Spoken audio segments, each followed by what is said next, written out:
अप्रैल की चिलचिलाती दोपहरी थी। पसीने से तरबतर 11 साल का मासूम रजत अपनी माँ शकुंतला को अपने दादा, चाचा और ताऊ के सामने गिड़गिड़ाते हुए देख रहा था। शकुंतला, जो अभी कुछ ही हफ्तों पहले अपने पति को एक फैक्ट्री हादसे में खो चुकी थी, अब अपने परिवार वालों से सिर्फ एक कमरे और थोड़ी सी जमीन की भीख मांग रही थी, ताकि अपने बच्चों का पेट भर सके और सिर ढकने के लिए छत मिल सके। रजत की आंखें सूखी थी, शायद रोते रोते आंसू भी थक चुके थे। सामने खड़े उसके दादा, जिनकी आंखों में कभी प्यार देखा था, अब उनकी आंखों में केवल कठोरता और स्वार्थ था। चाचा ताऊ ने भी कोई सहानुभूति नहीं दिखाई, उल्टा ताना मारते हुए कहा, अब तो तू हमारे ऊपर बोझ है। हमारे पास भी हमारे बीवी बच्चे हैं, हम उन्हें देखें या तुम्हें और तुम्हारे बच्चों को? अब तेरा या तेरे बच्चों का यहाँ कोई हक नहीं है। अच्छा होगा कि तू अपने बच्चों को लेकर यहाँ से चली जा। शकुंतला झुककर जमीन पर बैठ गई और रोते हुए अपने ससुर जी से बोली, पिताजी, मैंने आज तक बिना किसी शिकवा शिकायत के आप लोगों की सेवा की है। इस घर को अपना घर मानकर आप लोगों का हर काम करती थी, तो क्या आज मेरे पति की मौत के साथ साथ आप लोगों से भी मेरे सारे रिश्ते खत्म हो गए? क्या आप सबका मेरे बच्चों से भी रिश्ता खत्म हो गया? पिताजी, जरा इन बच्चों की तरफ देखिए। मैं इन्हें लेकर कहाँ जाऊंगी? कैसे इन बच्चों की पढ़ाई लिखाई होगी? मैं ज्यादा नहीं, सिर्फ रहने को एक कमरा और जमीन का एक छोटा सा टुकड़ा मांग रही हूँ। जितना कि मेरे पति का अधिकार था, उससे भी कम मैं आपसे मांग रही हूँ। शकुंतला ने काफी कोशिश की, लेकिन उसके ससुर, देवर, जेठ ने उसकी एक न सुनी और उसे घर से बाहर निकल जाने का फरमान सुना दिया।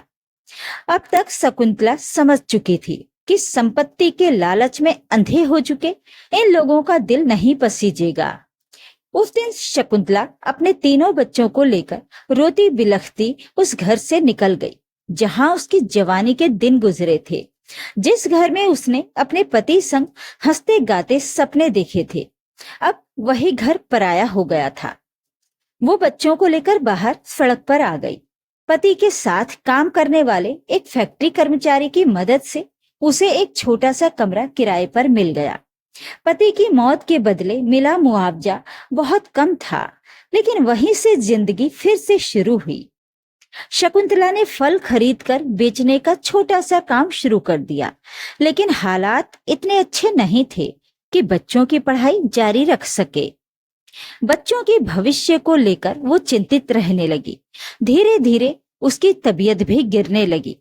अब मजबूरी में रजत को फल बेचने के लिए जाना पड़ा। दो छोटी छोटी बहनों की जिम्मेदारी अब उसी के कंधों पर थी। छोटा सा रजत रोज फल मंडी जाता और मौसमी फल लाकर टोकरी में रखकर निकल पड़ता। जहां वो फल बेचता था, उसके ठीक पीछे लड़कियों का एक इंटर कॉलेज था। उसकी पीठ पीछे जो क्लास लगती, वो 6ठी क्लास थी। वहां से आवाजें साफ सुनाई देती थी। रजत की पढ़ाई छूटे अरसा हो गया था, लेकिन उसकी आत्मा आज भी अक्षरों की पुकार महसूस करती थी। एक दिन अचानक उसके मन में विचार आया, क्यों ना मैं फिर से अपनी पढ़ाई शुरू करूं।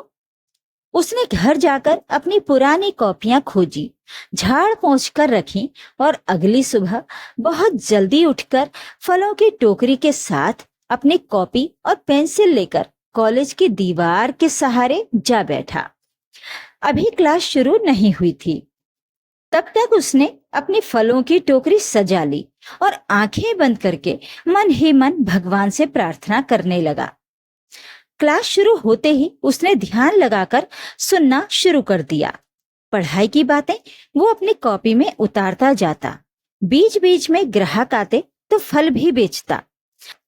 इसी तरह एक एक कर दिन बीतते गए और अब रजत की आदत बन गई। हर दिन वही स्थान, वही क्लास, वही दीवार। अब रजत की आंखों में कुछ बनकर दिखाने का सपना पनपने लगा। एक दिन उस कॉलेज की एक आया कुछ फल खरीदने उसके पास आई, तो उसने देखा कि रजत कुछ सुनकर अपनी कॉपी में उसे लिख रहा है। उसे देखकर रजत ने अपनी कॉपी छुपा ली। आया ने कहा, बेटा, शायद तुम कुछ सुनकर लिख रहे थे। क्या है वो, जरा मुझे दिखाओ। रजत एकदम से हड़बड़ाकर बोला, नहीं नहीं, कुछ नहीं है। आपको लेना क्या है? बेटा, मुझे 2 किलो सेब लेने हैं, मैडम ने मंगाए हैं। मैं सेब तो खरीदूंगी, लेकिन उससे पहले जरा अपनी कॉपी तो मुझे दिखाओ। तुम उस पर क्या लिख रहे थे? फिर रजत ने झेपते हुए अपनी कॉपी आया के हाथ में दे दी। थोड़ा बहुत लिखना पढ़ना आया भी जानती थी। उसने हैरान होकर रजत से कहा, तुम तो पढ़ाई कर रहे हो, क्या तुम स्कूल जाते हो? रजत बोला, नहीं दीदी, मैं स्कूल नहीं जाता हूँ। फिर उसने उंगली के इशारे से बताकर कहा, इस क्लास में जो पढ़ाई होती है मैं उसी को अपनी कॉपी पर लिख लेता हूँ। आया हैरान होकर बोली, तुम्हें पढ़ने का इतना ही शौक है तो तुम स्कूल क्यों नहीं जाते? क्या करें दीदी, हालात ही ऐसे हैं जो पढ़ने की इजाजत ही नहीं देते। माँ और बहनों का पेट भरने के लिए काम करना मेरी मजबूरी है। आया हैरान होती हुई फल लेकर कॉलेज में अंदर चली गई। वहां उसने प्रिंसिपल मैडम को उस लड़के के बारे में सब कुछ बता दिया। अनामिका मैडम भी हैरान थी। उन्होंने कुछ सोचा और बाहर निकल आई। दरअसल वो उस बच्चे से मिलना चाहती थी। उन्होंने उसे गौर से देखा। वो खुद भी क्लास में पढ़ाते हुए अक्सर खिड़की के बाहर दिखने वाले उस लड़के को नोटिस करती थी। आखिर आज वो खुद चलकर उसके पास आई। तुम यहाँ क्या कर रहे हो बेटा? उन्होंने प्यार से पूछा।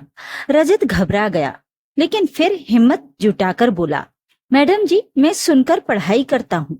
किताबें नहीं हैं, लेकिन आप जो बोलती हैं वो मैं लिखता हूँ। अनामिका जी की आंखें भर आईं। उन्होंने उसकी कॉपी देखी।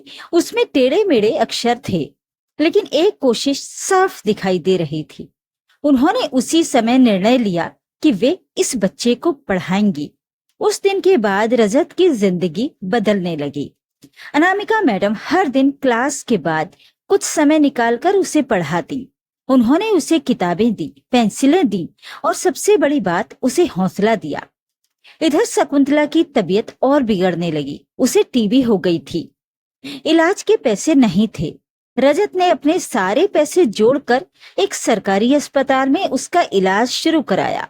लेकिन एक दिन डॉक्टर ने कहा, अगर दवा समय पर और पौष्टिक खाना नहीं मिला तो ज्यादा दिन नहीं बचेंगी। उस रात रजत बहुत रोया, लेकिन अगली सुबह वो घर से एक नया निश्चय लेकर निकला।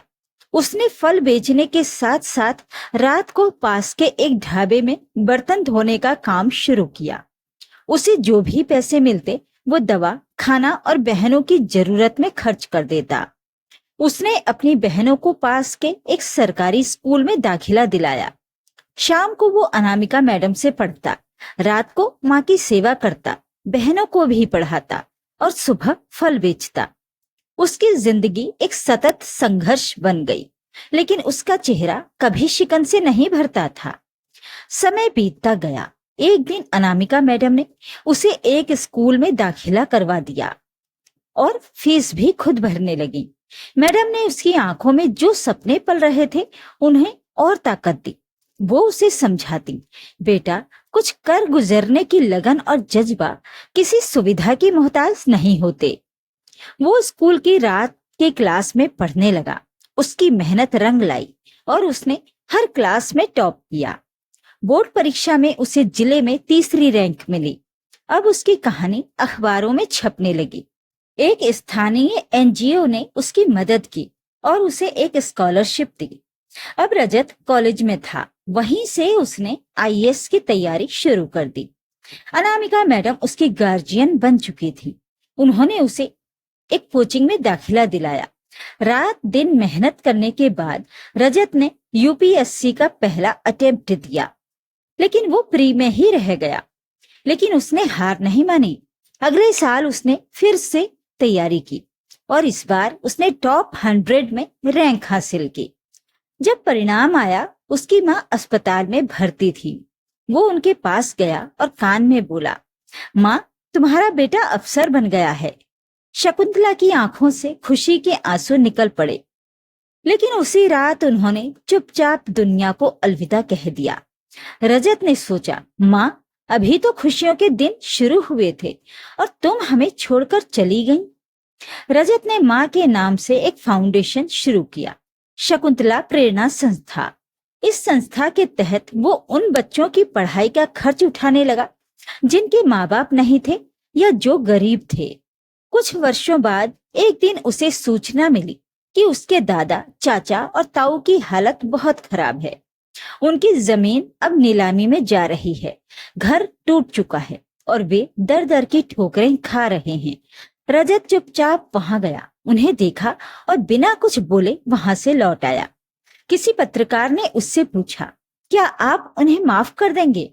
रजत ने जवाब दिया, मैं उन्हें दंड नहीं दूंगा, लेकिन मेरी माँ जब जब रोई थी उसके आंसुओं की कीमत वे खुद चुका रहे हैं।